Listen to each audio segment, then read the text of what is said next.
I'm here on Capitol Hill where lawmakers from both political parties are pushing for stricter measures when it comes to the safety and privacy of children on social media and online platforms in general.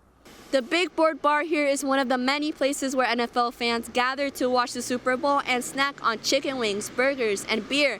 But much of the food that's been bought and prepared for these Super Bowl parties goes to waste, impacting food insecurity in the country. Actor Jason Sudeikis and other cast members of the TV series Ted Lasso visited the White House on Monday to talk about mental health issues, a key topic on the hit show. President Biden will be here at the Capitol tonight to give his second State of the Union address, where he will be discussing issues like climate change, the economy, immigration, and tout his wins, and also ahead of the 2024 re-election run. Here at Zoo Miami, developers want to build the Miami Wilds Water Park, but are facing heat from conservationists and locals. But the approval is going to be up to Miami-Dade County commissioners, and one expert is sharing how it could impact Florida wildlife. After Hurricane Ian struck the west coast of Florida, victims can find support from the community and organizations like Global Empowerment Mission. Nurses here at this COVID center in Southeast DC tell me that during their last booster rollout, 300 to 400 people would come in per day to get their shots, whereas now it's declined around to 10. The FDA committee hopes that a more simplified vaccine schedule will encourage more people to get vaccinated. Volunteers and organizations came together to clean up one of Miami's biggest messes, plastic. And here at Bayfront Park, hundreds of pounds of trash were collected on the sand and the rocks, and some of the people I spoke with think it's the city's responsibility to fix, but they were still more than happy to do it themselves. 2, 3, Shoes, bottles, containers, tennis balls, and styrofoam. These were just some of the items found on the shore of Bayfront Park at Clean Miami Beach's event on Friday. 83 volunteers of all ages joined the nonprofit organization from 5 to 7 p.m. to clean it up. 2 volunteers couldn't believe the items they found in the water. I found a whole unopened corked wine bottle. Unopened, and to me the amount of styrofoam, the all broken and brittled up and stuff, because that's never going to go away. They both filled up 5 to 6 of these buckets with trash. They also say that people walking around Bayside would think the area is normally clean until they take a peek over the edge of the water. Well, I've been doing beach cleanups for about a year now, and I'm pretty shocked at how much garbage there actually is. I had no idea. Champions of Green partnered with Clean Miami Beach to take the recyclable items found and turn them into new products like apparel out of plastic. The hat I'm wearing is made from 6 plastic bottles, and we like to educate it. The polo that I'm wearing is made from 18 plastic bottles. The volunteers collected a total of 1,006 pounds of trash at the event.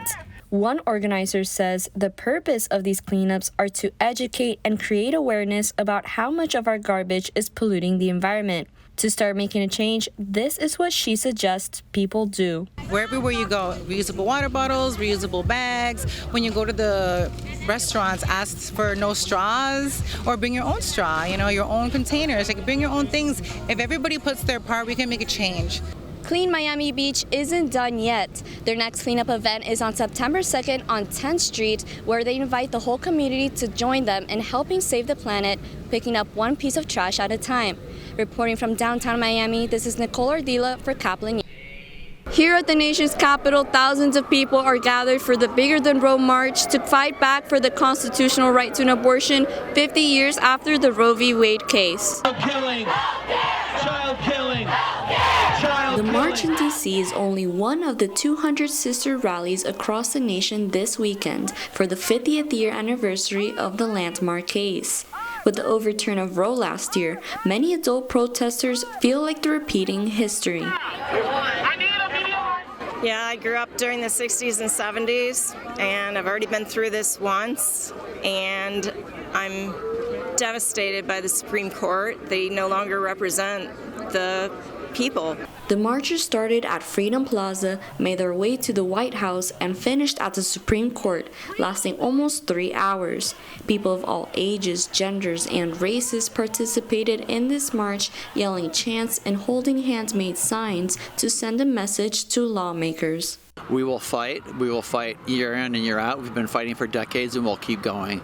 Pro-abortion rights marchers were confronted by anti-abortion demonstrators, calling each other profane names and occasionally creating altercations. I get where they might be coming from, but what really is, as soon as that life is then birthed, they really don't care if they get shot up at a school, they don't care if it dies from cancer, they really don't care. They just want to force, it's not about life, it's about forcing control on women. Even with the rainy weather, the people of D.C. came to express their anger and concern for the overturn of Roe v. Wade.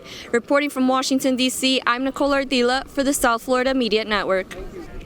During peak cherry blossom season, locals and tourists come together in the nation's capital to enjoy explosions of pink and white and celebrate the National Cherry Blossom Festival, one of the biggest cultural festivals in the country. The cherry blossoms, a gift from Japan in 1912, have now reached stage 5 of 6 of their blooming process.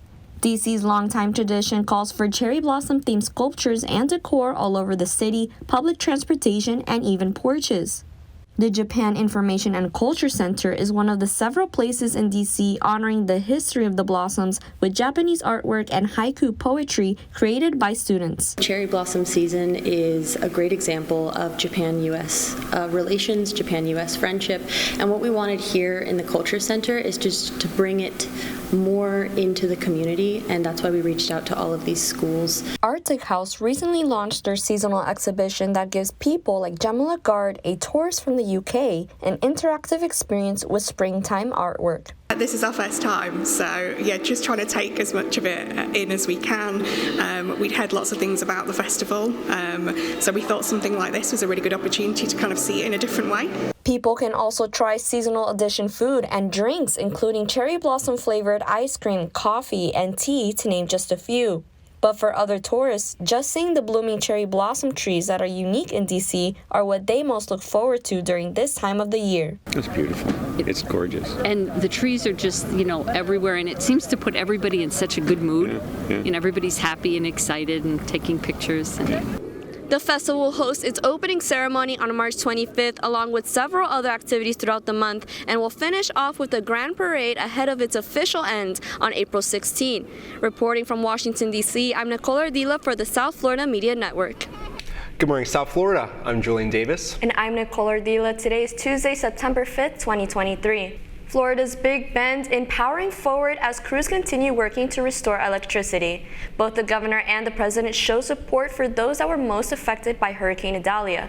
The annual Miami International Auto Show shifted into gear this past weekend, and the network's Kenneth Bueno was there to give us a test drive on what the event is all about.